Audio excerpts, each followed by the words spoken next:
आदरणीय नीलकंठ जी का उद्बोधन लेंगे। राम राम साहब।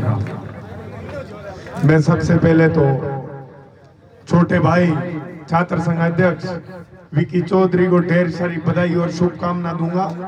इसके साथ ही पूरे छात्र संघ को मेरी तरफ से खूब सारी बधाई शुभकामना और मैं उज्जवल भविष्य की आपकी कामना करता हूँ। आप लोगों को इस छात्र शक्ति ने चुना है, इनके सपनों पे खरा उतरना है, अपने को इनके लिए अच्छा कार्य करना है।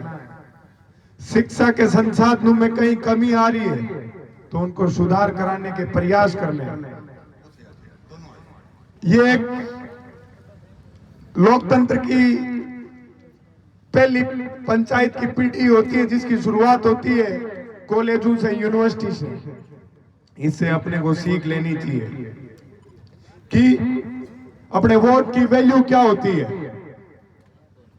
ये चुनाव इसलिए कराए जाते हैं कि आज अपन वोट दे रहे हैं, 3 साल तक कॉलेज में पढ़ेंगे, वोट देंगे, पीजी करेंगे, वोट देंगे, तब तक तैयार हो जाएंगे। अपने को समझ आएगी अपने वोट की वैल्यू क्या है, अपने को कैसा पंच चुनना है, कैसा एमएलए चुनना है, कैसा एमपी चुनना है, किस व्यक्ति को राजनीति के अंदर मंच पे लाना है। इसलिए मैं तो ये कहता हूं, यहाँ कॉलेज के अंदर भी वोट डालने के लिए जाओ तो सोच समझ के वोट डाला करो, क्योंकि यही व्यक्ति आगे आके आपको आगे के राजनीतिक मंचों में मिलेंगे। कोई सरपंच बनेगा, कोई प्रधान बनेगा, कोई एमएलए बनेगा, कोई एमपी बनेगा। तो वह जैसे आज हर तीसरे दिन पेपर आउट की समस्याओं का सामना युवाओं को करना पड़ता है, वो समस्याएं खत्म हो जाएगी यदि अपन लोग सोच समझ के इस लोकतंत्र को एक त्योहार के रूप में मनाएंगे। कुछ लोग वोट डालने के लिए नहीं आते हैं कि हमारे को क्या मतलब है, क्या फर्क पड़ता है। अरे भाई, आगे आके आपको ही तो कंपटीशन का एग्जाम देना है। हर व्यक्ति अलग अलग मंजिल की तरफ आगे बढ़ता है, तो अपने को सोचना चाहिए, समझना चाहिए। और जो काबिल व्यक्ति होते हैं उनको बड़े मंचों पे आप लोगों को लाना चाहिए। इसके साथ साथ शिक्षा का आधार भी मजबूत करना है। इन छोटे छोटे गांवों से, गलियों से, मोहल्लों से, मजदूर और किसानों के परिवार से यदि भाइयों और बहनों आप लोग अच्छी पढ़ाई लिखाई करोगे तो आपके परिवार के, खुद के, गांव के, प्रदेश के और इस देश का भविष्य आपके हाथ में कि आप किस दिशा में जा रहे हो, आप कितना महत्व अपनी मंजिल के रास्ते को दे रहे हो।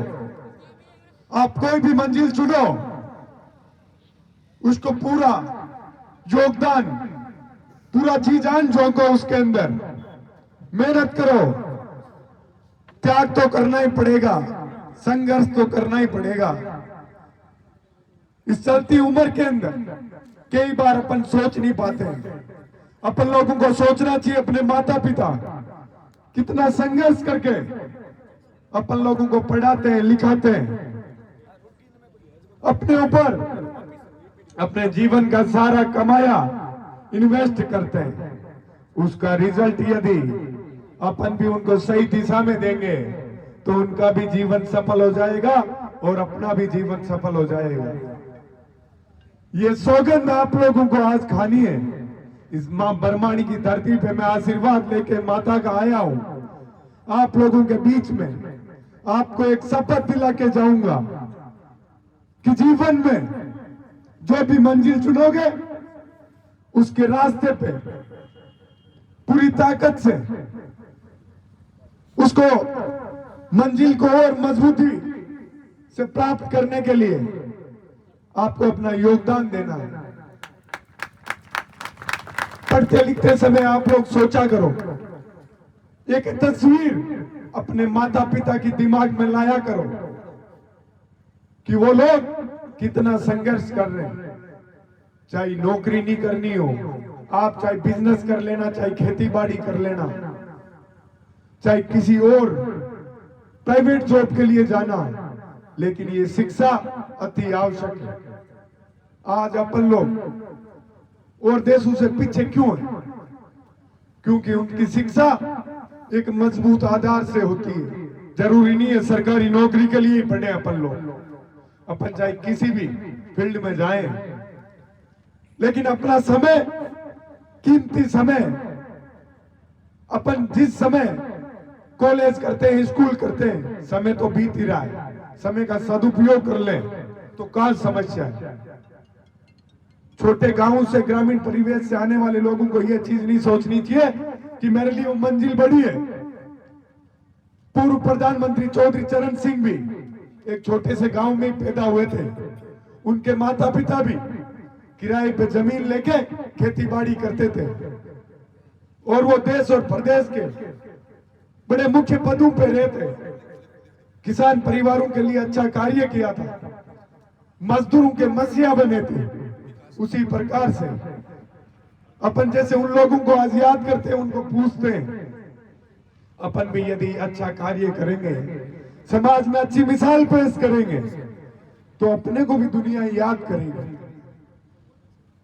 अपने उदाहरण पेश करेगी कि फलाने व्यक्ति जैसी पढ़ाई लिखाई करनी है, उस जैसा कार्य करना है, तो उस रास्ते को चुनना है, उस सपने को चुनना है जो अपने साथ साथ गांव, डाणी, देश, प्रदेश सबका भला करे। उस भले रास्ते की ओर जाना है। बड़े बुजुर्गों का आशीर्वाद हमेशा साथ रखना है। मैं बात करता हूं संघर्ष की, मेरे खुद के संघर्ष के बारे में आप लोगों को बताता हूं। मैं भी एक छोटे से गांव से आता हूं, एक मध्यम वर्गीय किसान परिवार से ही आता हूं। जब मैं राजधानी के अंदर गया था, जब मैंने वहां किसान वर्ग से आने वाले लोगों को, गांव से आने वाले लोगों को रोते बिलखते देखा, दुखी होते देखा कि उनके साथ कई जगह अन्याय होता है, तो मैंने धीरे धीरे अपने सपनों को मजबूत किया, अपने हौसलों को बुलंद किया, संघर्ष की खुद को आदत डाली कि जीवन के अंदर ये अपने जैसे परिवारों से आने वाले लोगों के लिए अपने को कुछ नई मिसाल पेश करनी है, इनकी समस्याओं को खत्म करना है। उसके लिए मैंने कठिन परिस्थितियों में भी मजबूती से अपनी टीम के साथ खड़ा रहा। उन लोगों के लिए कोविड काल जैसी परिस्थिति अपने हौसले को बुलंद करके आप लोगों के आशीर्वाद से प्रदेश की राजधानी में सबसे बड़े विश्वविद्यालय के अंदर किसान कौम से आने वाले छात्राओं के भाइयों बहनों के लिए, उनकी मदद के लिए, उनकी मजबूती के लिए हमेशा मैं खड़ा रहा। मेरे को सरकार ने, प्रशासन ने बड़ा दबाने की, कुचलने की कोशिश की, क्योंकि किसी आम परिवार के व्यक्ति को आगे आने के लिए सब रोकते हैं, दबाते हैं। जब आप जैसे भाइयों ने मुझे मजबूत रखा, मेरी ताकत बन के आगे आए, उसका फल है आज। जब मुझे भाई ने, विकास ने, विक्की ने बुलाया था यहाँ, तो बड़ा दूर था, मैं भरतपुर कल चौधरी चरण सिंह जी के कार्यक्रम में था, तो वहां से यहाँ आना मेरे लिए एक चुनौती, बड़ी चुनौती थी कि बड़ी धुंध रहती है। जब मैं रास्ते में चल रहा था तो सामने एक एक मीटर बड़ी गौर से देख के चल रहा था, क्योंकि कोहरा बहुत था। पर मेरे मन में एक बात थी कि मेरे भाई, जो लोग आगे बढ़ाने वाले थे, आज उनके बीच में जाना है, उनके लिए जाना, तो संघर्ष तो आपको करना पड़ेगा। जब आपको बड़े लोग मार पीट कर रहे थे, ठोक पीट रहे थे, आपको कुचलने के प्रयास कर रहे थे, जब ये किसान कौम के लोग ही मेरे साथ खड़े थे, मुझे ताकत प्रदान कर रहे थे, क्योंकि मेरे सामने बड़े बड़े संगठन, कोई मंत्री का बेटा, कोई बड़े परिवार से आने वाले मेरे सामने चुनाव लड़ रहे थे। तभी छात्र शक्ति की मैंने जो सेवा की थी, उसका फल मुझे मिला कि मैं छात्र संघ अध्यक्ष बन के आज आप लोगों के बीच में आया हूं। तो आप लोगों को भी ये सोचना है कि छोटे परिवार से, गरीब परिवार से, छोटे गांव से आने वाले लोग इस देश के अंदर बड़े बड़े ओहदों पे भी जा सकते हैं और बड़े बड़े परचम भी लहरा सकते हैं। इसलिए अपने को अपने हौसले बुलंद रखने, सपने बड़े रखने, मंजिल बड़ी चुननी है। आज आप लोग एक चीज देखना, यूपीएससी का रिजल्ट आता है तो ज्यादातर लोग गरीब परिवार के होते हैं, छोटे छोटे गांव के होते हैं। जहां धांधली नहीं होती है वहां इन किसान परिवारों के बेटे और बेटियां ही कीर्तिमान स्थापित करते हैं। तो अपन लोगों को समाज के अंदर जो आगे बढ़ रहे होते हैं उनको आगे खींच के लाने का कार्य करना है, ना कि किसी को दबाने कुचलने का कार्य करना है। मैं तो कहता हूं मौका मिले तो दुश्मन का भी भला कर दो कि भगवान ने आपको मौका दिया, इस काबिल बनाया कि आप किसी का भला कर सकते हो। अपने को बुरे रास्ते पे नहीं चलना है। एक अच्छी पीढ़ी तैयार होगी तो सोचो इस देश और प्रदेश का नाम कितना रोशन होगा। अपन गांव ढाणी के लोग आगे बढ़ेंगे, तरक्की करेंगे, अच्छे कीर्तिमान स्थापित करेंगे तो अपने परिवार वालों को, रिश्तेदारों को कितनी खुशी होगी। तो साथियों, जीवन में आप लोग इसी प्रकार आशीर्वाद बनाए रखना। आज इस आपकी धरती पे मैं मां बरमाणी से आशीर्वाद लेके आया हूं कि हे मां, मेरे को इस काबिल बनाना, इतना मजबूत बनाना कि इस इलाके का कोई भी साथी, कोई भी युवा, कोई भी मेरा भाई बहन, माता पिता तुल्य बुजुर्गगण यदि मुझे कभी याद करे तो मैं उनके सपने पे खरा उतरूं, उनकी उम्मीद पे खरा उतरूं और सत्य के रास्ते पे चलूं।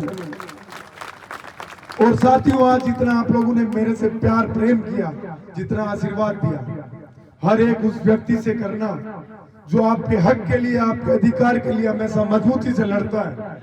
उसको और ताकत मिलेगी, वो और मजबूती से लड़ेगा। मैं तो कहता हूं इस देश के अंदर भले लोग भी बहुत हैं। यदि भले लोग आगे आके समाज में अच्छे कार्य करेंगे तो उनको ये जनता आशीर्वाद देगी। ये जीता जागता उदाहरण आज आपके सामने। मैंने पिछले 7-8 साल से संघर्ष किया, कई चुनौतियों का सामना किया, आज आप लोग आशीर्वाद दे रहे हो ना। तो भला कार्य करना है और इस समाज के अंदर एक नई मिसाल पेश करेंगे, नया नाम लाएंगे, नए रास्ते तैयार करेंगे, मजबूत मंजिल की ओर आगे बढ़ेंगे। आप लोगों का मैं बहुत बहुत आभार प्रकट करना चाहूंगा, बहुत बहुत धन्यवाद दूंगा कि मुझे इस योग्य समझा, इस काबिल समझा और इतना प्यार प्रेम और आशीर्वाद दिया, इतनी ताकत थी। इसके लिए बारंबार आप लोगों का धन्यवाद। मैं जीवन भर आपका ऋणी रहूंगा और इस मां बरमाणी का आशीर्वाद सब आप लोगों पे बना रहे। बहुत बहुत धन्यवाद। जय बोलिए मां बरमाणी की, जय बोलिए मां बरमाणी की। आप लोगों को यही तो दिक्कत है, आप लोग ताकत नहीं झोंकते हो। बोलिए मां बरमाणी की, बोलिए मां बरमाणी की, किसान की, मजदूर की। धन्यवाद। आमतौर पर कहा जाता है कि खुद का खुद पर यकीन नहीं है, कोई किसी के अधीन नहीं है।